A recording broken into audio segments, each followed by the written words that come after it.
아담이 그 아내 하와와 동침함에 하와가 잉태하여 가인을 낳고 이르되 내가 여호와로 말미암아 등남하였다 하니라. 아멘. 저희 교회가 개척 이후에 수요 예배를 드린 이유는 이전에도 수요 예배가 있었기 때문입니다. 이전에 하던 일이기 때문에 당연히 지속해야 되지 않을까 하는 당위성이 있을 줄로 기대를 했지만 전에 했기 때문에 지금도 해야 되는 것은 아닙니다. 그때는 그때 일이고 지금은 지금의 주님의 인도하심을 찾아야 될 필요가 있습니다. 그래서 수요 예배는 오늘로 막을 내리고 다음 수요일부터는 이제 새로운 주제로 성경 공부와 제자 훈련을 겸한 강좌를 시작하고자 합니다.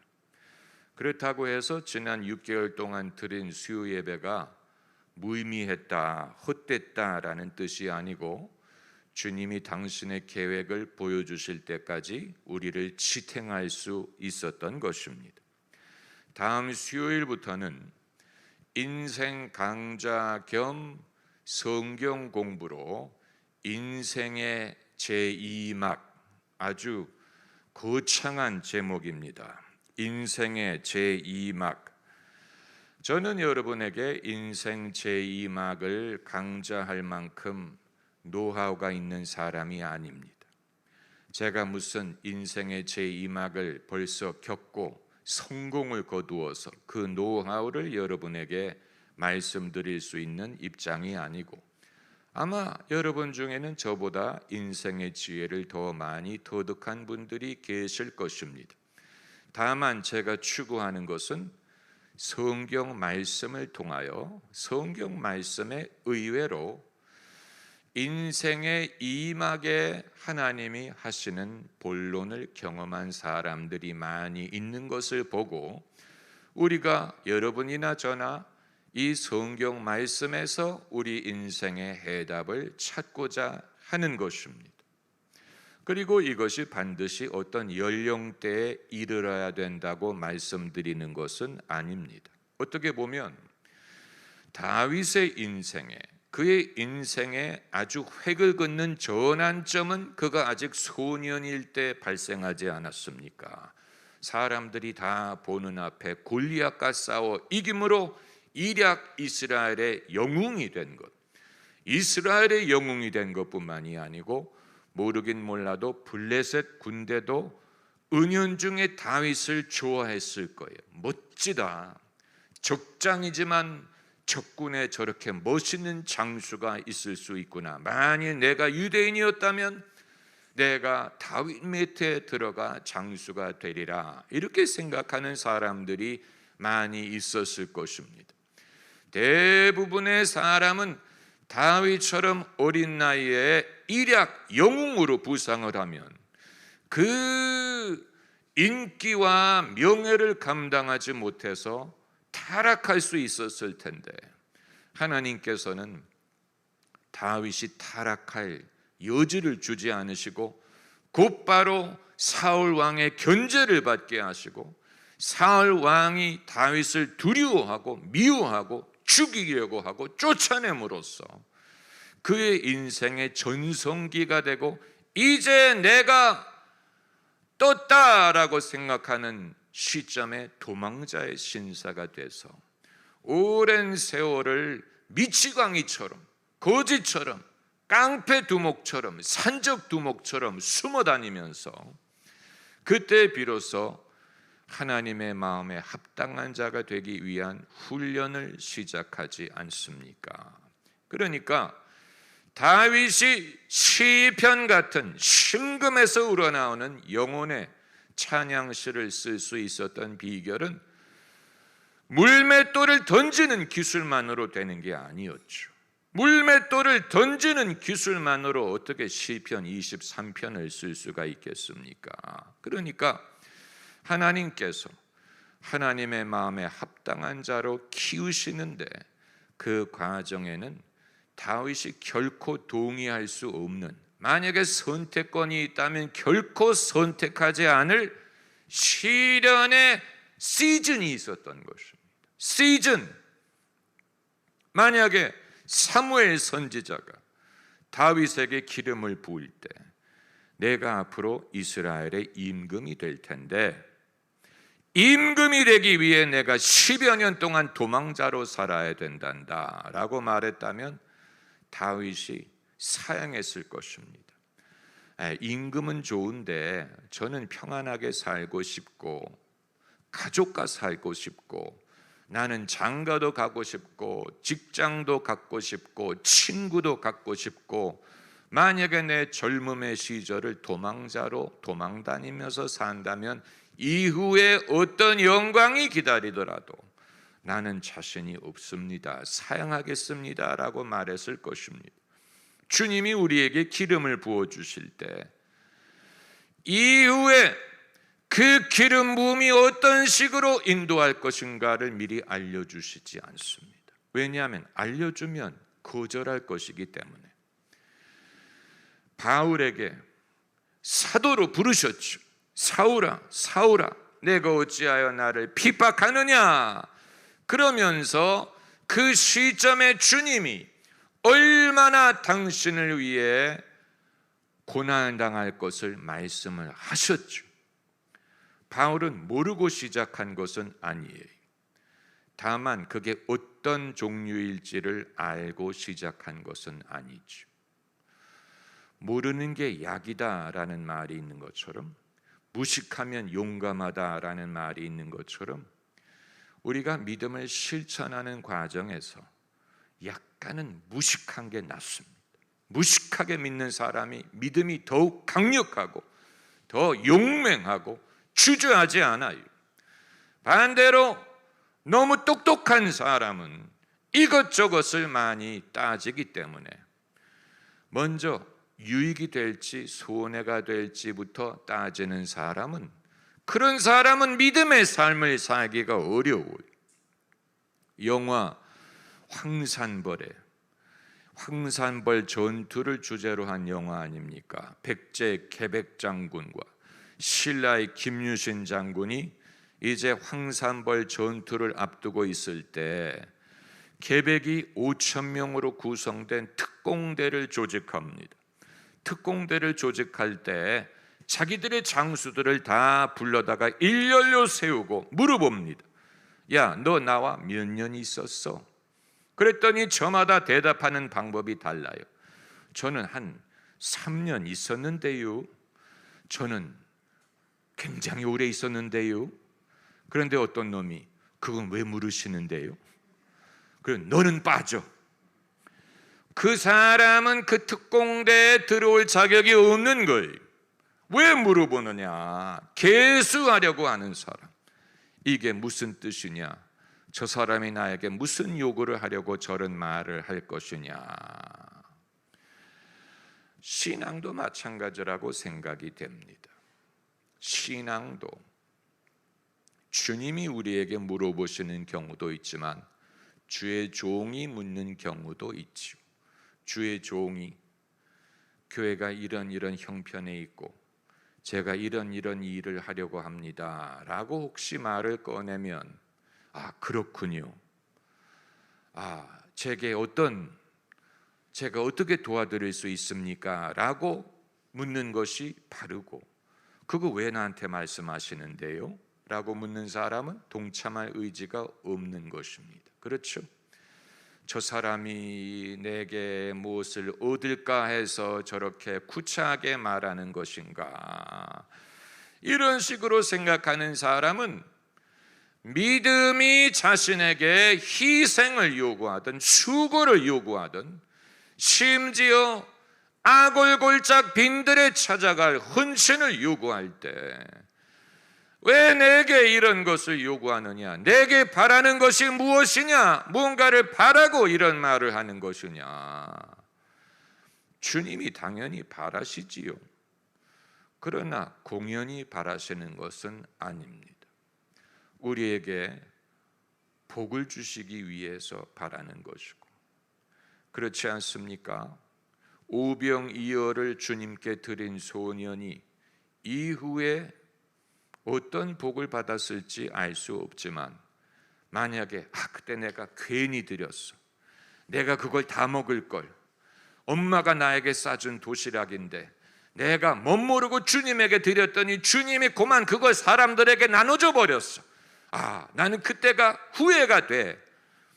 이런 사람은 믿음의 길을 갈 수가 없는. 만일 베드로가 주님이 나를 부를 때 내가 배와 그물을 괜히 버렸어, 너무 아까워, 그때가 후회가 돼, 내 배와 그물을 어디 가서 찾을까, 이렇게 생각하면 사람 낚는 어부가 될 수 없죠. 만약에 세리 마태가 주님이 나를 부르실 때 세리의 상을 두고 쫓아간 게 후회가 돼서, 그때 내가 돈을 많이 버는 직업이었고 정말 그때가 그리워, 돌아가고 싶어, 내 상은 어디 갔을까, 이렇게 생각한다면 예수님의 제자가 될 수 없습니다. 믿음은 자신의 얻을 것과 손실을 계수하면 결코 할 수 없는 일이, 계산해 가지고는 대답이 나오지 않습니다. 내가 얻을 것이 무엇이고 잃을 것이 무엇인가, 나에게 득이 될 것인가 손해가 될 것인가를 계수하는 것은 미련한 일이에요. 왜냐하면 하나님이 우리를 위해 예비하신 것은 눈으로도 보지 못하고 귀로도 듣지 못하고 마음으로도 깨닫지 못하는데 무엇을 근거로 해서 계수를 할 것이라는 얘기입니까? 그렇잖아요. 여러분, 이것은 믿음에 관련된 아주 중요한 원리가 되는 것입니다.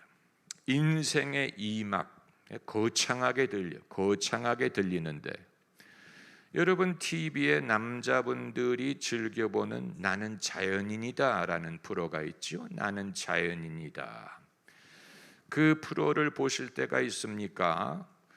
저는 너무 분위기가 칙칙한 것 같아서 별로 보고 싶어 하지 않습니다. 그러나 나는 자연인이다라는 프로에 출연하는 사람들이 다 사연이 있을 거라고 생각이 됩니다. 이 사람이 애초부터 산에 들어와서 자연인으로 사는 게 아니었어요.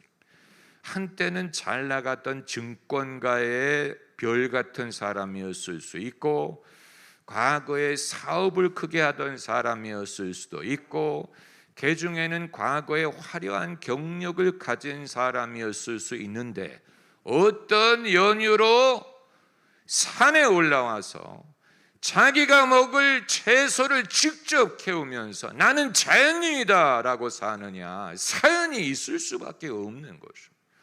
이것이야말로 제2의 인생의 제2막을 사는 사람의 모습을 보여주는 것인데, 인생의 제2막이 1막보다도 화려하리라는 보장은 없어요. 더 성공적이리라는 보장도 없어요. 그러나 한 가지 확실한 것은 1막에서 끝날 수 있었다는 사실. 1막이 끝나면서 그 사람도 끝날 수 있었는데, 그러지 않고 2막을 시작할 수 있었던 것은 축복이에요.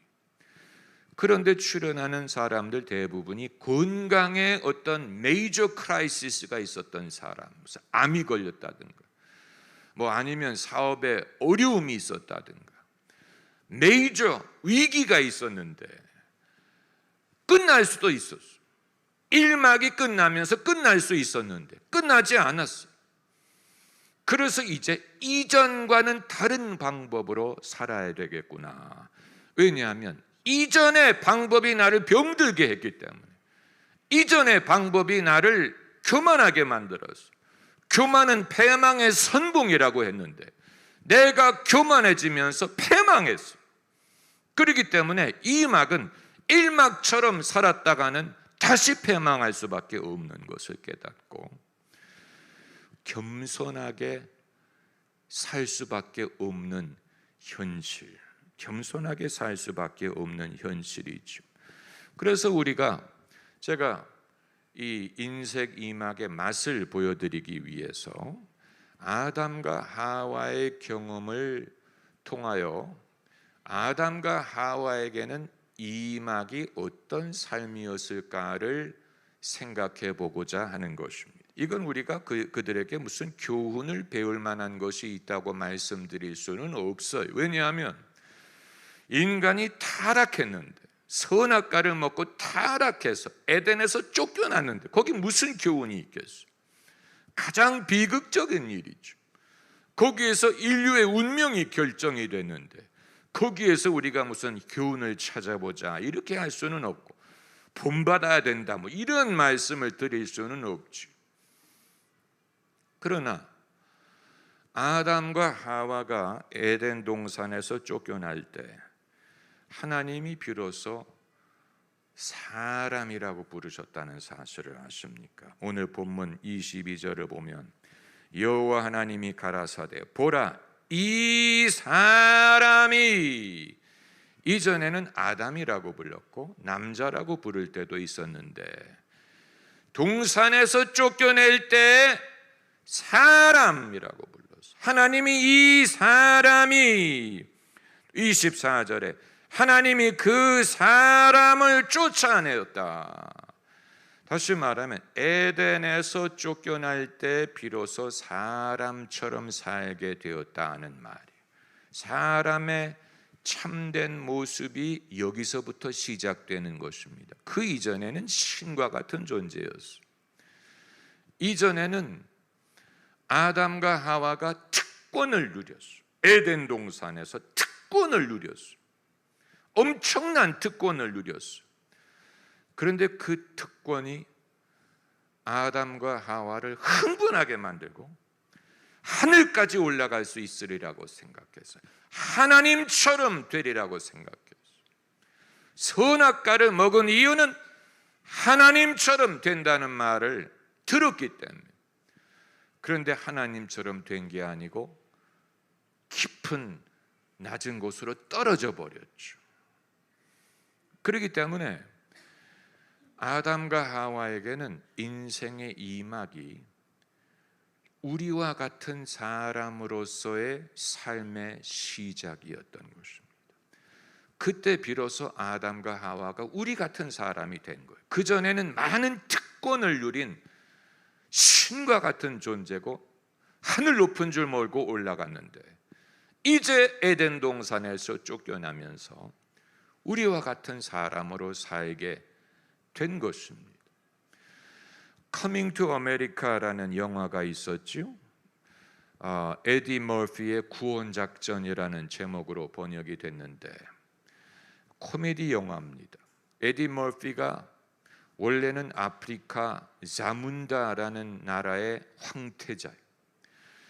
황태자, 아침에 일어날 때 챔버가 연주를 하면서 아침에 일어나고 뭐 폴로를 하고 다니고 뭐 모든 특권을 누리고 있는 왕 에디 머피가 이제 부모가 정해주는 배우자와 결혼을 하고 싶지 않고 나는 나의 왕비 될 사람을 내가 찾겠다 해서 어디 가면 왕비를 찾을 것이냐, 뉴욕의 퀸을 찾으려면 퀸스를 가야 되겠구나 해서 뉴욕의 퀸스에 찾아와서 허름한 아파트에 들어가서 맥도날드에서 일하면서 살면서 현실이 시작하는, 그러니까 그 이전까지는 꿈과 같은 것이고 현실의 시작은 지금부터라는 얘기가 되는 것입니다. 이 영화가 갖고 있는 메시지는 미국의 흑인들에게 우리가 과거 우리 조상이 아프리카의 왕과 왕비와 황태자 같은 존재였는데 우리가 항상 노예였던 것이 아니다. 그러므로 자긍심을 가져야 된다라는 메시지가 거기 담겨져 있는 것입니다. 그럼에도 불구하고 현실을 부인할 수는 없죠. 마찬가지로 아담과 하와가 출신이 어마어마했죠. 출신이 대단했어요. 그것이 그들의 출신이에요. 그러나 현실은 창세기 4장부터 시작하는 것입니다. 왜냐하면 이제 이전으로 돌아갈 수가 없고 그리스 신화에 이카루스라는 이야기가 있지 않습니까? 이카루스가 날개를 만들어서 하늘로 올라갔죠. 하늘로 올라가면 올라갈수록 태양에 가까워지니까 이 촛농으로 만든 날개가 녹는 바람에 결국은 추락해서 죽었다. 인간의 교만의 위험을 말한 그리스 신화 아닙니까? 이카루스에서는 추락해서 끝났어요. 그게 스토리의 끝이에요. 그러나 아담과 하와에게는 끝이 아니고, 에덴에서 쫓겨난 것이 끝이 아니고, 어떻게 보면 이제 본래 인간 역사의 시작이었어요. 시작. 이 이막을 시작하면서 아담과 하와에게는 몇 가지 기본적인 미천이 있어요. 기본적인 미천만을 가지고 에덴 동산에서 나왔어요. 첫째는 일할 수 있는 손. 그래서 오늘 본문을 보면 이 24절에 23절에 그 사람을 내어 보내어 그의 근본된 토지를 갈게 하시니라. 이전에도 일이 있었지만 노동은 아니었어요. 이제는 먹고 살기 위해서 노동을 할 수밖에 없게 됐습니다. 여러분, 이것이 우리의 현실이. 생존하기 위해서는 누구든지 일해야 되고 그 일이 겸손할 수밖에 없어요. 겸손하게 일해서 먹고 사는 것을 우리가 창피하게 생각할 수 없습니다. 일할 수 있는 손, 그리고 두 번째는 곁에 있어주는 아내, 배우자. 인생의 이막을 배우자 없이 시작한 사람도 있어요. 모세 같은 사람. 모세는 애굽으로 내려갈 때 가족이 따라오지 않았어요. 또 사도 바울 같은 사람, 바울이 유대인들의 그 지도자 위원회의 소속이었는데 당시의 위원회에 들어가기 위해서는 기혼자여야 했어요. 그런데 바울도 산헤드린의 멤버였어요. 아내가 있었을 수 있다는 거죠. 그러나 사도의 삶을 시작하면서부터는 독신으로 살았죠. 그래서 나중에 말하기를 혼자 되었느냐, 짝을 찾지 말라. 아마 자기의 이야기를 간접적으로 하는 면이 있었을 것입니다. 인생의 이막을 배우자가 없이 시작한 사람도 있지만 아브라함의 경우에는 본토 친척 아비집을 떠나올 때 아내가 따라왔죠. 아내가 따라왔어요. 여러분, 배우자 여러분에게 직접 들으시라고 말씀드리는 건 아니지만 모든 사람에게 해당되는 진리, 인생의 이막에는 일막 때보다 더 배우자가 귀중합니다. 왜냐하면 사람이 산전수전을 겪을 때 옆을 지켜주는 사람은 가족밖에 없어요. 친구는 떠나갑니다. 아담이 신처럼 되리라고 말해주었던 뱀이 에덴에서 쫓겨가니까 온데간데 없어졌어요. 그때는 신이 된다고 막 듣고 싶은 얘기 해주던 사람이 떠나가고 에덴 동산에서 나오니까 곁에 자리를 지켜주는 사람은 가족밖에 없어요. 여러분, 가족을 귀중히 여겨야 됩니다. 가족을 귀중히 여기고, 왜냐하면 곁에 남아있는 사람은 가족밖에 없기 때문에. 그리고 세 번째는 심는 대로 거두는 땅의 규칙. 이전에는 그런 규칙 따르지 않고 살았어요. 못 모르고 살았죠. 그전에는 무슨 규칙 같은 것 별로 따지지 않았을 거예요. 그런데 이제는 그 규칙을 쫓아야 땅을 일구면서 살 수 있게 됩니다. 그걸 잘 지키면 먹고 살 수 있어요. 그걸 잘 지키면 풍성함을 얻을 수 있어요. 무시하면 안 돼. 그리고 이제 네 번째는 하나님이 여전히 함께 계시는 것입니다. 할렐루야. 그걸 어떻게 알 수 있느냐? 아내가 말하기를 4장 1절에 내가 여호와로 말미암아 등남하니라. 하나님이 함께 하셨다는 얘기가 아닙니까?